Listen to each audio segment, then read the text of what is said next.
Hey folks. My name's Kiya Riverman. I so wish I could be there with you this week. I am almost 34 weeks pregnant, and wise people in my life said that flying to rural Maine was maybe not the best idea in this moment. So anyway, here we are. And much appreciation to organizers for making the digital experience as excellent as it has been. So I'm going to be talking about today my work on what is the landscape stability side of the DoD grant. Um, and this is work that I've been doing a little bit in isolation. So it's kind of been me and JERP students across the last year. And part of my hidden agenda of today, if you will, is to bring in more folks from this community. I would love to think about what other instruments, what other techniques we could be applying to these questions of landscape stability in the Gilkey Trench. It's such a natural landscape for this, and yeah, there's much fun to be had in the trench. So let's jump on in. So big idea here is we have a glacier. It's sitting here. This is the Gilkey Glacier in the Gilkey Trench. Camp 18 is just upstream of here. And this glacier is eroding itself a big valley. And as warming progresses, the glacier is thinning and is exposing sidewalls that have not been exposed um, in recent memory. And so, as a result, they're probably sitting there at something steeper than what their angle of repose would be. And so, in response, these slopes tend to fail, and we see rock fall onto the glacier. Um, and so we could ask all kinds of fun questions about what controls the rates of this rock fall onto the glacier. Of course, this has implications for um, if we're somewhere where people lived, hazards, whether that's failure into a lake causing tsunamis, um, or just the failure itself causing a problem for communities. Um, Yes. My kind of personal motivation, if you will, is I'm here at University of Portland out in Oregon. We've got a great series of glaciers on Mount Hood in our backyard here. And one of my projects has been thinking about this glacier here. It's the Elliott Glacier. And it has this low elevation um, toe that continues really far down the mountainside and is just covered in debris. So on the right here is a picture of some of my University of Portland students, and we are digging to measure debris thickness. And kind of in the story of the evolution of this particular glacier, the debris plays a huge role. So it's insulating ice that allows ice to flow to much lower elevations.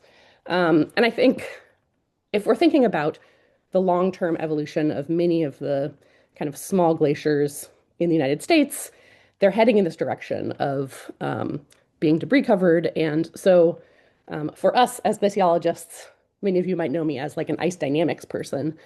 So why this focus on rocks? But even for us ice dynamics people, these rocks influence processes of the glacier, allowing it to flow to lower elevations, changing its surface mass balance. And so I see this kind of Gilkey Trench project as great. How did those rocks get there? What are the failure mechanisms that introduce debris into these glacial systems? And that's clearly going to have a big piece that is underlying geology, right? I wouldn't for a second say that, this Pluton in Southeast Alaska is going to have the same underlying processes of control that, oh, excuse me, that um, this volcano with these giant moraines on either side has here in Oregon. And yet, physics is the same everywhere, right? And so, if we can understand the parameter space of controls on landscape failure onto glacial systems, I think we can build a more universal understanding of um, how debris impacts these systems. Cool. So, just our real quick intro to the literature in the rockfall space, in case some of you, like I, was new to thinking about rocks instead of ice. Um, Idea is that around the world, what controls rockfall varies. But there's kind of two main processes that come out as being the most important, and that's air temperature and the amount of precipitation in the form of rain that we have had.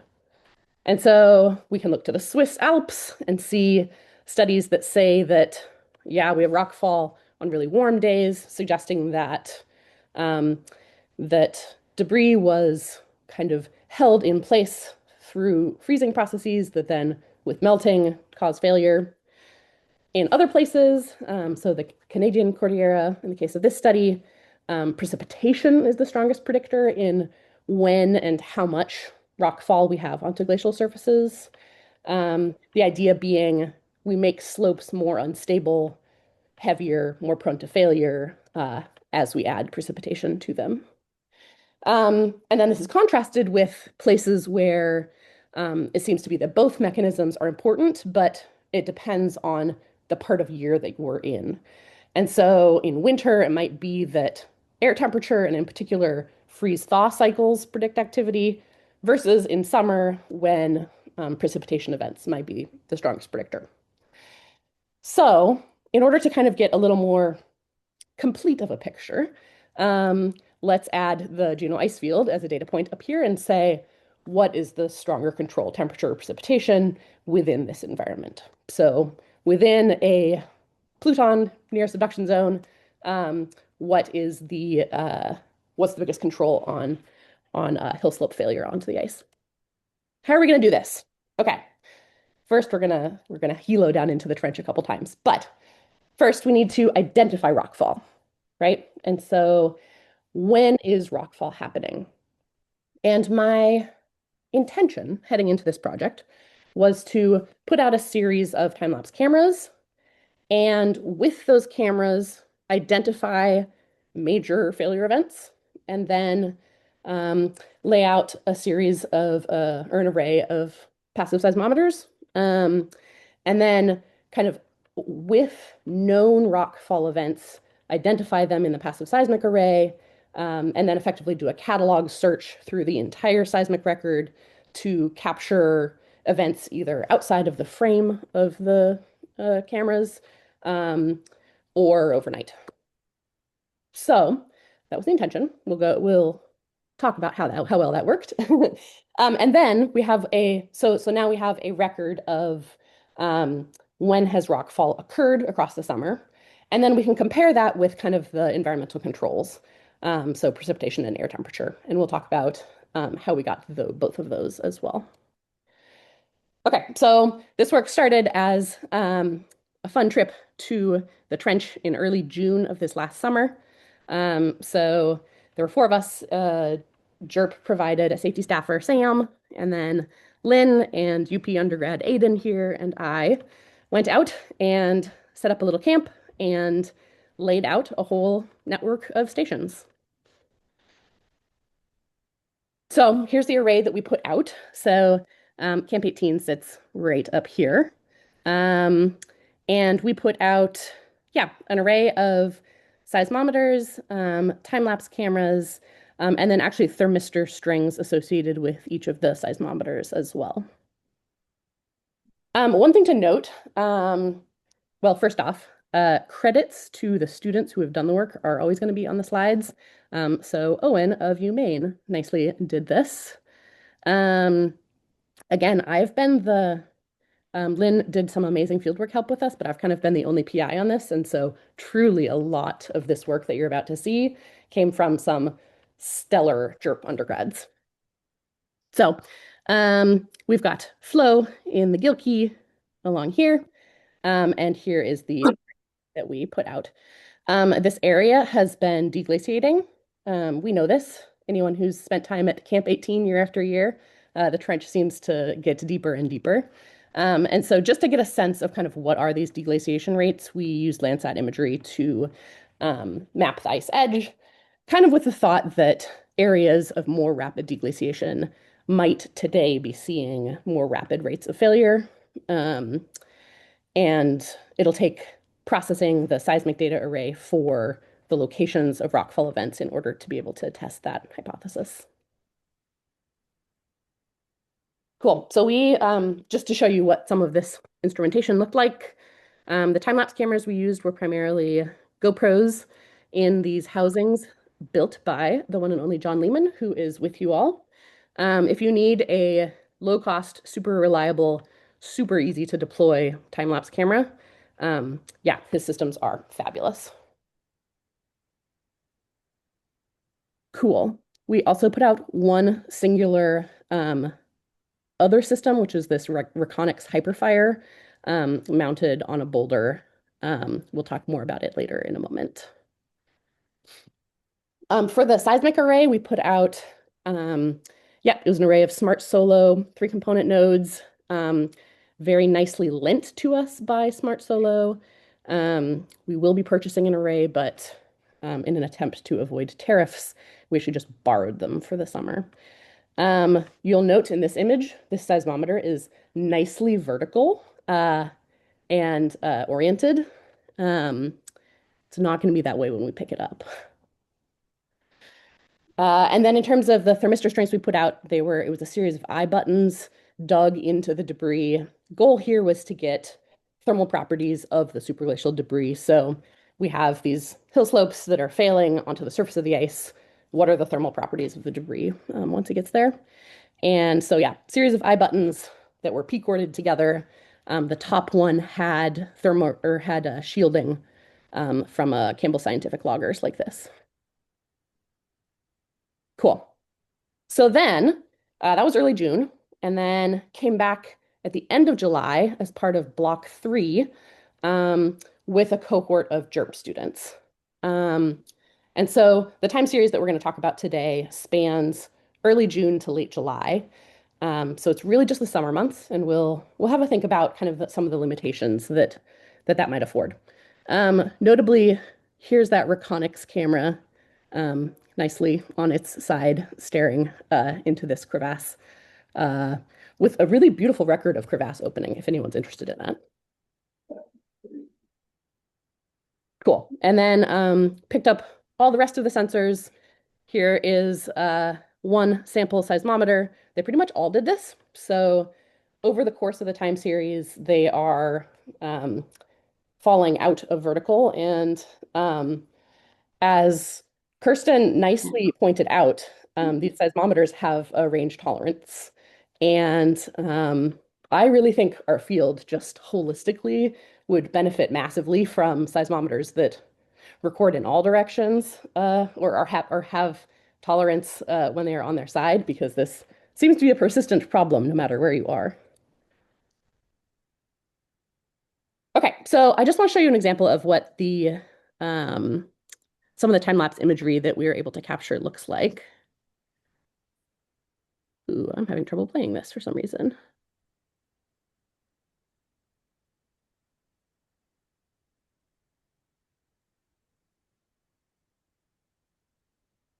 Huh, that's not playing nicely for me. I don't know if it is for you guys. Maybe I can just scan through it.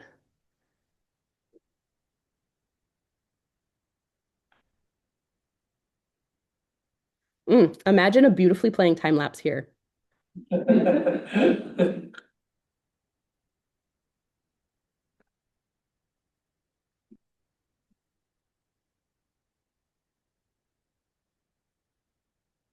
Annoying. I don't totally know what's up there. We'll tell you what, while we're in question and answer time at the end, I will pull this up and we can have it just like aggressively running in the background. What you will see is that it's actually pretty hard to, let's leave it there. Okay. It's pretty hard to see rockfall events in this, which was a surprise for me. So when you're hanging out at Camp 18 up on Jerp, rockfall feels like a real constant presence in the trench. You hear it, you see it. And yet, what we found in this 15-minute time lapse from all these cameras is that it is staggeringly hard to identify um, because we're looking at quite small changes. Um, we have a really lovely record of what the weather was like, though, which is going to come into play later. So we had to kind of devise a strategy for identifying rockfall events from within the time series of all the cameras. And so what we did for that was divide up each of these scenes into smaller sections and then subset them down to the daily level and spend truly a horrific amount of manual time um, looking between daily images within a small zoomed in section to find changes. And this is one of those like problems that feels like AI should be able to solve. Um, and we went pretty hard down that road and found that kind of image classification algorithms were um, falsely identifying changes in light, changes in weather, and that kind of we could not find a digital tool that was better than um, the image processing of the human eyeballs. And so, unfortunately, this became a very manual task for a series of heroic JERP students led by Masha Kalalina and Meg Funston, who really did the brunt of the work here in looking through more than 10,000 images. So let's look at a couple examples. Um, a lot of the events that we were able to easily identify were in places where there was rockfall onto snow.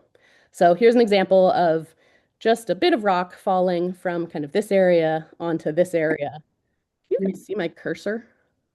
Oh yeah, I can see it in your review. Beautiful. So this is a small event, but here's an example of an event that we were able to identify. Rockfall onto snow was just yes. Because snow provides that contrast, it's a lot easier to identify. Cool. So from that, we were able to go through all 5 time-lapse cameras from the 2 months and make a list of events. So we built a library of events across the time series. And from that, we're able to, um, oops, sorry, we're able to start turning towards the passive seismics. Great. So we have this like validation moment. We know that on June 5th at sometime between 6 o'clock and 6:15 p.m., there was an event. And so let's look at this event in particular in the seismic record. This occurred across a 15-minute window, and so we can go to the seismometer that's closest to this event and look for what events may have occurred in this time period. So University of Portland student Ingrid Fellows has really led the processing of the passive seismic data. She taught herself Python in order to do this and has really engaged in a, again, Herculean effort. She's also applying for grad school. Someone should snatch her up. She is amazing. So if we're looking across the stations, so these are 5 seismic stations, and we can kind of zoom through the window of when, within this 15-minute window, could this event have occurred. Now, here's the problem. This passive seismic data has a ton of events within it. So the glacier is flowing. There's probably some seismicity associated with that. We've got water flow. We've got rockfall all over the place. And what we found is that actually identifying this event has proven incredibly difficult. Ingrid and I went through an exercise of, for a series of events, each of us picking from the seismic record what the moment was that we thought the rockfall event was, and we never once picked the same event. So we are kind of in a moment right now of either needing stronger kind of time characterization of when events are occurring. So maybe that's video that's capturing events that we can, to the second, identify when events are occurring. We're just limited in this moment in our ability to develop a library of here's what rockfall events look like for then doing template matching through the passive seismic record. So what that means is that kind of in this moment, I'm going to step away from the passive seismics, and the rest of the analysis I'm going to be presenting is just using this catalog of, great, here's when we saw rockfall happen in the camera. let's apply statistics to kind of that catalog as opposed to the more expanded catalog that we should be able to get from the passive seismometers. Um, I think there's a lot of possible work that we could do with this seismic array. Um, Truthfully, my whole background has been in active source seismics. This is my first foray into the passive seismic world. Um, I would love to bring on a collaborator who has a little more experience in this space. If any of you have a grad student that has some experience or is wanting to go in this direction, um, I think it's a lovely data set, and Ingrid and I collectively could use more brains thinking about it. Cool. Um, yes. So we know when rockfall occurred. Now we want to compare those events with the kind of the weather of that moment, right? In terms of atmospheric conditions, so was it raining, and what is temperature doing? So to get a precipitation record, um, there isn't a beautiful precipitation record from Camp 18, which actually you can see in this image up here. And so we, using our cameras, came up with a bit of a proxy for when was there rainfall across this area. Because it's pretty clear in imagery when it did a bit of raining. And so we went through the time series of all five cameras, identified which are moments that we appear to have rain, and then constructed a time series of likely rainfall across the 2 months. The other option here would be to use the nice Juneau precipitation, um, from the Juneau airport. There's a nice precipitation gauge, but we're far enough away from the Juneau airport that this felt like a better proxy. We also have air temperature from those shielded sensors that I mentioned. Unfortunately, they all failed on July 1st. And so at that point, we're going to switch to using the Camp 18 um, temperature record. So here is this data set nicely compiled together. Want to give a shout out to Cameron Stallcup, who I think is on the call right now. He was yesterday. Yeah, he is. Magic. Cameron is currently an undergrad at Portland State, but has, I believe, accepted a position at University of Maine to join you all on work potentially in this space continued, or at least as part of this kind of landscape stability um, thinking. So Cameron is kind of our statistician on this project and has done some really sweet work pulling together kind of all of the data sets to come up with our systematic controls. So in red across the top here, we have rockfall events. Um, their position vertically is only just to spread out so you can see events happening on multiple days. These could all be collapsed onto one line. The dashed line is our switch from shielded down on the glacier temperatures to at Camp 18 with a less optimal shielding, let's say, of the temperature sensor. And our precipitation proxy, which is just number of photos for a given day that showed rainfall, is shown here in blue. So we can start to ask questions like, how might temperature control when we see rockfall? How might precipitation control when we see rockfall? It's also worth noting that we have kind of one particularly high resolution data set, which is that Hyperfire camera was closer to one of the rock slopes. And so we have a bit of an easier time identifying failure events.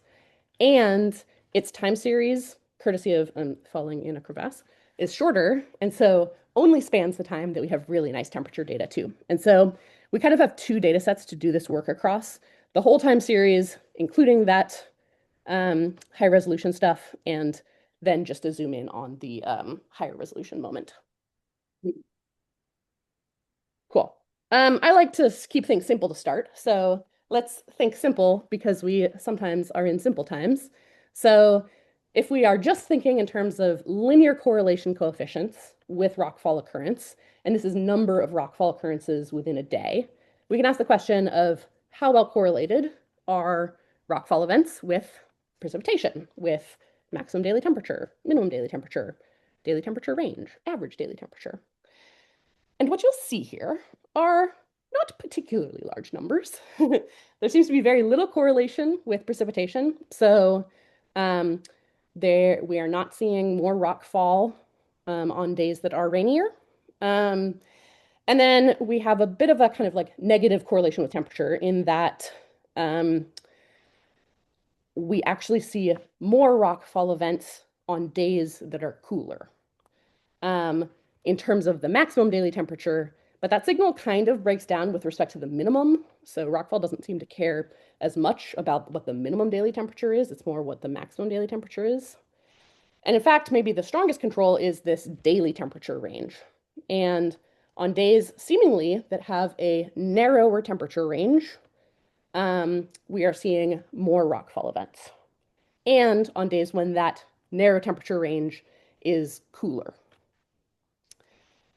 Cool. That's great. But we're talking linear correlation coefficients on occurrence statistics. We can do better. And thank goodness Cameron was part of the project. So we did. So just to look at binning days when rockfall occurred with days when rockfall did not, we can kind of see those same patterns that we saw in the linear correlation coefficients. So on days when rockfall occurred, um, average temperatures we were lower and had a smaller range of variability. And precipitation had like virtually no control. Maybe there was more rockfall on days when there's like a little bit less precipitation, but we have just like huge overlap. And honestly, that is true of all of this, right? We have a significant overlap here. Um, Applying some less simple stats because we live in less simple times. Again, this is Cameron's work. Want to give him full credit here. If we apply logistic regression to this, um, we have two binary data sets, right? Um, did rockfall occur? And let's bring in the idea. Sorry, let me take one step back. Let's bring in the idea of freeze thaw. So, in terms of a mechanism for why we would care about kind of slightly lower temperatures existing in this kind of narrow range, maybe around freezing, the idea is that maybe freeze thaw is an important factor here. As we are crossing that freezing and thawing boundary, maybe we are destabilizing the landscape a bit. So if we bin the data into was there freeze thaw and did rockfall occur, what we see is that there is a higher chance of rockfall. Higher chance of rockfall on days when there was a freeze thaw cycle. So we've got a 76% chance of rockfall on days with a freeze thaw cycle, and only a 55% chance of rockfall on days without a freeze thaw cycle. We can similarly apply an ANOVA likelihood ratio test, which is kind of the odds of the freeze thaw model predicting outcomes. And what we see is that days with freeze thaw are 2.6 times more likely to experience rockfall. But, and this is a big but, that predictor is only significant if we accept a confidence level below 73.8%. Usually in science, we like confidence intervals of like 95%, right? Our P of 0.05. And so there is not a particularly strong confidence level associated with this. We can also apply a Wald test. So this is effectively, does this variable have an effect? And the does this variable have an effect p-value for freeze thaw sits at 0.235. Again, we would prefer it be 0.05, but if it was significant, but that is kind of like the most significant predictor within this data set. So, what I want you to hear from this is that it seems that freeze thaw incidence is the strongest predictor we have in this environment, but it is not it is not incredibly statistically significant. It's not the best predictor. And so what that means is that there's probably other things that matter here, right? We're making this case that freeze thaw matters, but there's a lot more going on in the system than just temperature and temperature variability, right? Maybe uh, to what degree did a slope get sunlight? Was like, what is the local energy balance? Um, to what degree is a given area preconditioned for failure because of fracture? Um, I think there's a lot more to dig into in terms of how the underlying geology controls this system. Um, and yeah, so in this moment we can say it seems like the primary control from the data we collected is freeze thaw cycles, but that comes with a big asterisk of the statistics are perhaps not beautiful. In terms of where we are headed next in this work, um, let's talk about lessons learned first. So, ideally, this would be a longer time series in order to kind of build statistical significance, and I think would incorporate more of the underlying geological preconditioning factors. We likely have a need to capture seasonal differences here. Um, I mentioned a previous study um, that found that there was a difference in the control between summer and winter. And so if a mechanism like that is at play here, we're not capturing it. We also just discovered that cameras closer to rock faces are more useful for detecting rockfall events. And perhaps passive seismics aren't the right tool for identifying rockfall in this particular environment. John and I have been texting in the background of uh, ways of better planting instruments into ablation regions. Um, Maybe we could come up with something for keeping a seismometer vertical for a longer period of time, but we're still going to run into the fact that this is just a seismically loud environment, and identifying individual contributors to that poses a challenge. Um, just as a side note, uh, we are a polar proving ground with this grant. One of my polar proving ground lessons learned was that Arctic ovens are in fact worth heloing out to this environment. We use them a lot in Antarctica. Turns out they are designed and built in Alaska for good reason. They are just freaking beautiful for work up there too. Uh, Nothing like hiding in a good tent during epic amounts of Southeast Alaskan rain. And then also Gilkey Trench. It's just right at the base of Camp 18. JERP has long uh, worked to establish a route to safely get students down there, and we're not there yet. So it's not clear that there's a safe way to get students down there apart from a helicopter, but it's a really fast and really easy helicopter ride. Um, and then you're in this fundamentally different environment from the rest of what you're going to see across the ice field. And so I think as like a classroom environment to expand what we can think about across the ice field program, it's just a really natural place to continue to do work. Cool. Next steps. Um, Again, kind of questioning the role of passive seismics here. Please come and chat with me if you have thoughts. We have not just these surface temperature measurements, but we have thermistor strings. Um, I would love to dig into that a bit more in terms of let's actually pull the thermal properties like thermal conductivity from those thermistor strings. We also have better thermistor strings that John has built. And so future field seasons up here will feature higher resolution and not about to fail on July 1st instruments. Lynn came out with us for both field seasons and flew a whole bunch of repeat DEMs so we can get actually volume of some of these failure events. And then also doing multispectral imagery, we should be able to get some nice kind of surface energy balance type work. Lynn, I don't know if you've done anything with those data sets yet, but I think they out exist, and it'd be great to bring on a collaborator who wants to dive into those data sets. Seth and I have been daydreaming about what it would look like to put a TRI up in this environment. And it sounds like that might be a reality for the 2026 season. Um, I will be busy figuring out what it's like to be a mother, so I will not be there.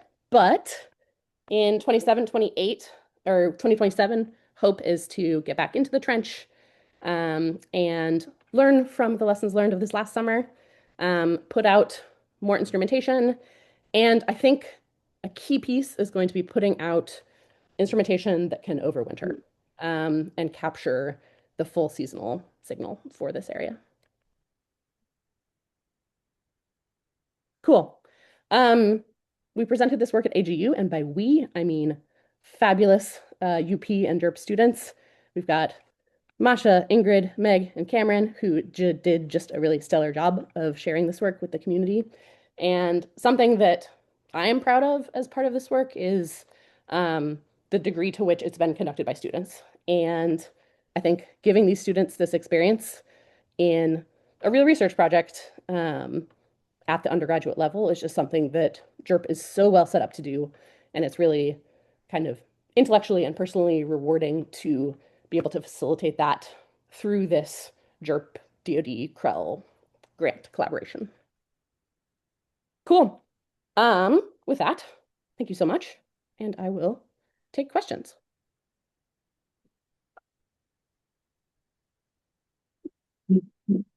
Thanks, Kaya. We're running a little behind schedule here, but if there's a quick question or comment, yeah, Sam? That was awesome. Thanks, Kyle. I was wondering, and maybe I missed this, but did you find anything about like time of day for rockfall events and like the morning as things are heating up, were there more events? Or were you able to get that sort of temporal resolution? Cool. I don't think we've specifically looked at time of day as a control, but I think that like the mechanism behind time of day as a control is a temperature control, right? And so like um is there a yeah, I would expect to see a stronger relationship with pure temperature if time of day was a significant control. But you're it's a good question. I think it'd be fun to just plot up, yeah, what time of day did events occur? We're also going to be limited though between by the fact that we sensed events with the cameras, so we can only say during the day when did they occur.